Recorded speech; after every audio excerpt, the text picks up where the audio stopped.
Okay guys, since I am out of town, I'm gonna come to you via YouTube. So instead of doing this as notes in class, obviously, you're just gonna have to take notes from the screen. So here we go. This lecture, obviously, is about mistakes in meiosis. And primarily, those mistakes are due to a process called non-disjunction. Whoops. Okay. So we always ask, well, what happens when chromosomes fail to separate correctly during meiosis? And the answer is quite simple. If those chromosomes do not separate correctly, then those gametes will not be haploid. They will not have the accurate number of chromosomes. For example, if an extra chromosome is present, the fertilized embryo will end up having a diploid number of 47. And we call this a trisomy. That means that we have 3 of one chromosome when, remember, we're only supposed to have 2.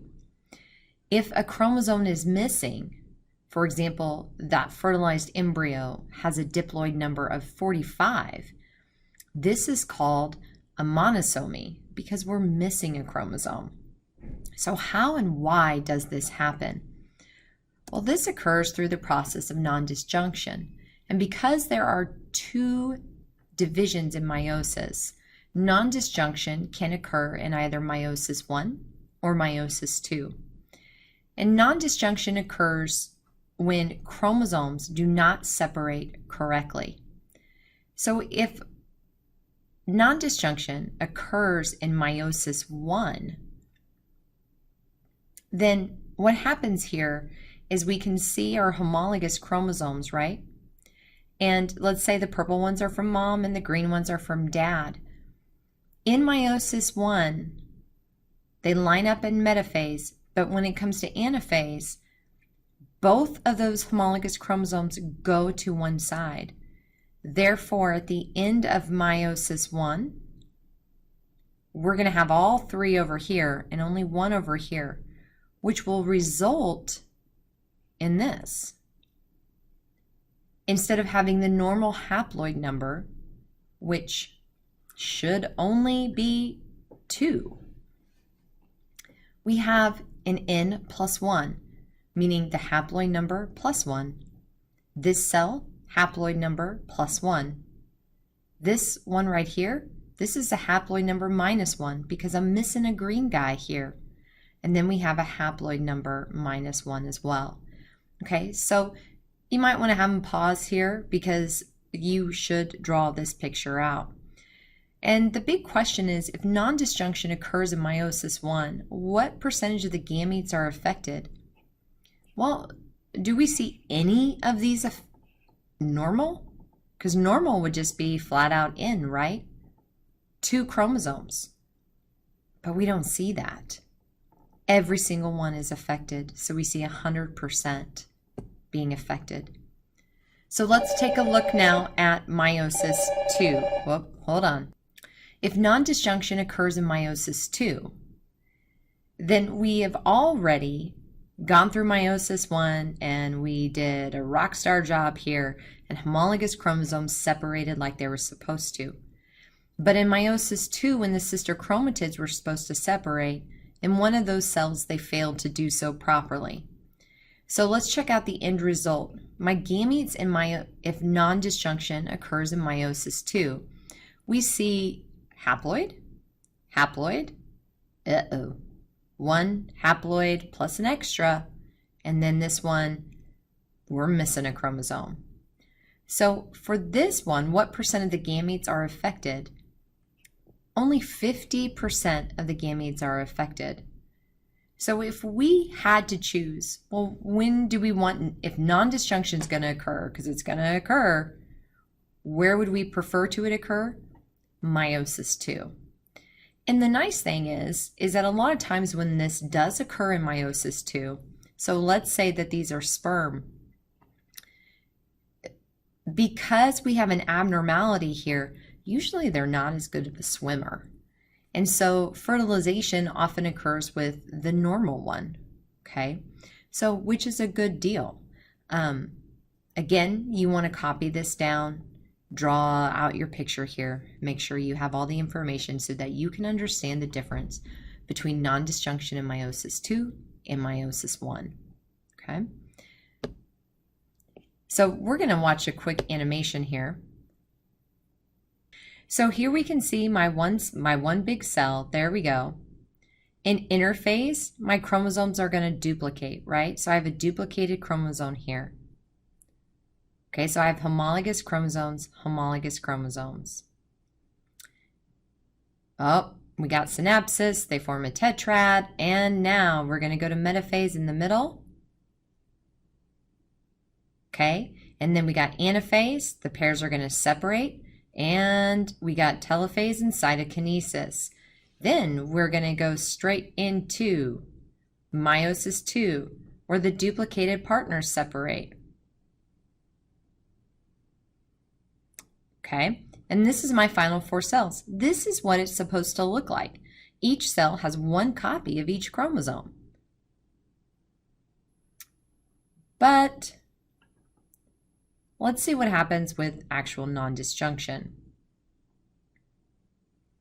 Okay, so here we go again. This is my diploid cell, right? We're going to pretend that this one is chromosome 21 and that this one just represents all the other chromosomes. Again, we have chromosomal duplication. We get the formation, we have synapsis, formation of tetrads. Okay, we go to metaphase 1, homologous chromosomes separate. Pairs separate into 2 cells. Beautiful. There we go. Now we're in metaphase 2. They line up. Uh-oh. Does everyone see here how chromosome 21 does not separate from its duplicate partner? Those sister chromatids didn't separate. And so now after cytokinesis, I got a problem. This is normal. This is normal. This one's missing a chromosome 21, but this one has an extra copy of chromosome 21. Okay, so we're going to get back out of this.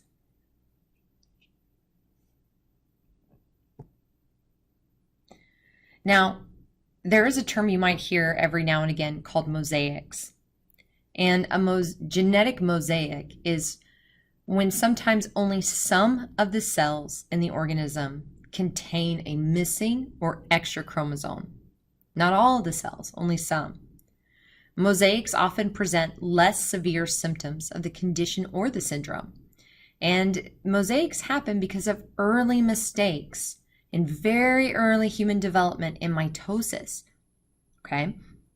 So we've talked about this where sperm meets egg, fertilized. You have a fertilized embryo which develops into a zygote, and then that zygote continues through the process of mitosis to develop and has several divisions, right? Because once you were one widow cell, and then you just kept dividing until you had the 100 trillion cells that you are today, okay?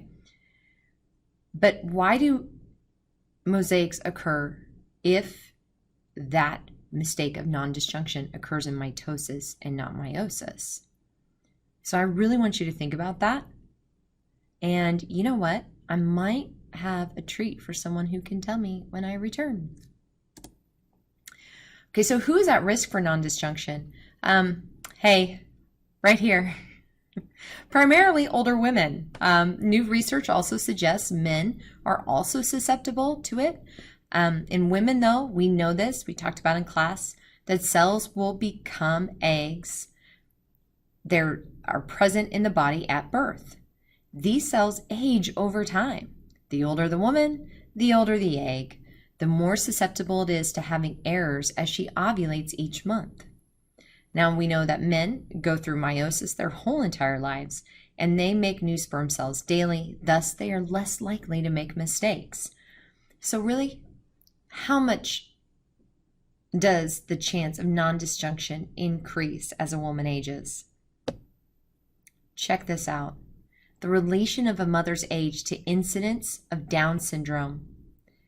So if you're 20 years old, the chance of you having a child with Down syndrome is 1 out of 2,300. But look, right here, about what, 32? 1 out of 880. Boom. And we're not going to talk about this. 1 out of 46. I'll never forget, at the age of 35, you know what they call that for women? Advanced maternal age. That means you're old to be having a child. That's insane. I mean, culturally speaking, and we can talk, obviously more about that, but that's just crazy to me. When my doctor said that, she goes, oh, well, you're advanced maternal age. I was like, say what now? Okay. A common monosomy disorder. So this is one where we have a missing chromosome, where the diploid number would be 45 instead of 46. And this common monosomy disorder that we're going to talk about right now is Turner syndrome, where they have only one X and they fail to get the other one. So females are missing part or all of the second X chromosome. Now, the symptoms of this is a female will have short stature, she will have learning disabilities, and she will be infertile due to lack of the development of the ovaries, and she will also have a higher chance of heart defects. But you can live a fairly normal life, though. This is Brittany Lang Callahan. She's a former student of Miss Ramshaw, who is the bioengineering coordinator here. She has Turner syndrome, and you can see this beautiful picture of her on her wedding day. Interesting enough, she didn't find out she had Turner syndrome until I believe she was at late middle school or high school, because she was administrating. And she always struggled in school, but it was never enough to be like you noticed it. So she developed quite normally all the way through and then found out. Now, the sad thing is that she is not able to have a child. But, science is working on these things, and they're really trying to progress and make moves towards so that women with Turner syndrome are able to have children. We're not there yet, though, okay? Other common trisomy disorders. Okay, so these are ones where we see an extra chromosome. Trisomy 21, Down syndrome. Many of us are aware of individuals that have Down syndrome because we see the flattened facial appearance, the slanted eyes. And if we want to look at intellectual disabilities, we see that children with Downs are very impulsive. They also, really can have more severe mood swings.